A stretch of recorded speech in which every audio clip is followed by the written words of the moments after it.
Alloh subhanahu va taolo do'zax ahlidagi bo'ladigan chanqoqlik va ochlik haqida aytadiki: "Va nada ashabun nari ashabal janna an afidu alayna min al-ma'i aw mimma razaqakumulloh.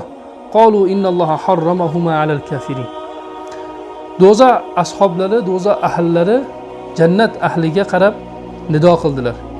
Bizlarga suvdan va Alloh sizlarga rizq qilib bergan narsadan to'kinglar.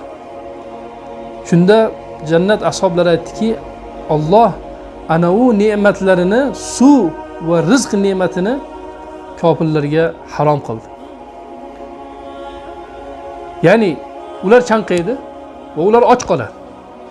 Suvdan va rizqlarga Alloh taolo rizq qilib bergan narsadan murod, ya'ni taomlar nazarda tutiladi. Och ham qoladi va chanqashadi va jannat ahlidan so'rashadi. Jannat ahlining nidosi esa Alloh sizlarga bu narsani harom qilgan degan nido bilan nido qilishadi. Endi ular biror narsa ichmaydimi, biror narsa yemaydimi desak, to'g'ri yeydi. Do'zax ahli yeydi, ichadi. Lekin ichadigan narsasi nima?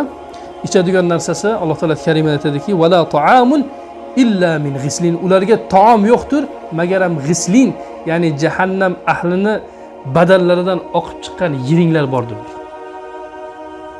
Mana shu narsani nima qiladi? Taom qilishadi va mana shu narsani yeyishadi, ichishadi. La yughni minal ju' aytgani boshqa aytganimiz, la yughni minal ju' qorinni to'ydirmaydi u yeyotgan narsasi. Alloh taolo karimada aytadiki, yana jahannam ahli yeydigan narsa haqida: "Inna shajarataz zaqqum ta'amul athim." Zaqqum daraxti gunohkorlarning taomidir. Kal muhli yaghli fil butun. Yog' kabi, ya'ni qizdirilgan yog' kabi ularning qorinlarida qaynaydi. Kaghalil hamim, go'yoki suv qaynagandaqa qaynab turadi. Tal'uha ka'annahu ru'usush shayatin. Uni butoqlari, ya'ni butoq bilasizlar, ya'ni shoxdan chiqib turadigan mevasi. Ya'ni meva qilar ekan. Zaqqum daraxti ham. Va lekin shunaqa meva qiladiki, Alloh taolo ka'annahu ru'usush shayatin, u mevalari yoki shaytonning boshlariga o'xshaydi. Shaytonlarning boshlariga o'xshaydi.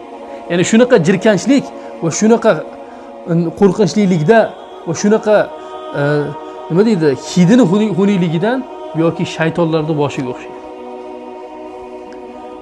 Fa innahum la'akiluna minha. Bas ular ana shundan yeydilar. Famaliuna minhal butun. Va qorinlari ana shu narsa bilan to'ldirilur. Ya'ni qorinlariga tiqiladi bu narsa. Shunaqa darajada tiqiladiki qorinlariga o'zi do'zax ahlini Alloh subhanahu va taolo jasadini katta qilib qo'yadi. Nabiy sollallohu alayhi vasallam aytganlarki, jahannam ahlini o'tiradigan joyi Makka bilan Madinaning orasidir deydi.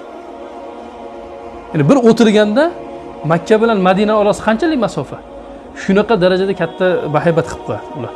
Va endi tasavvur qiling, ular qorniga to'ldirayotgan, Alloh taolo zaqqum daraxtidan to'ldirib qo'yayotgan narsani tasavvur qiling.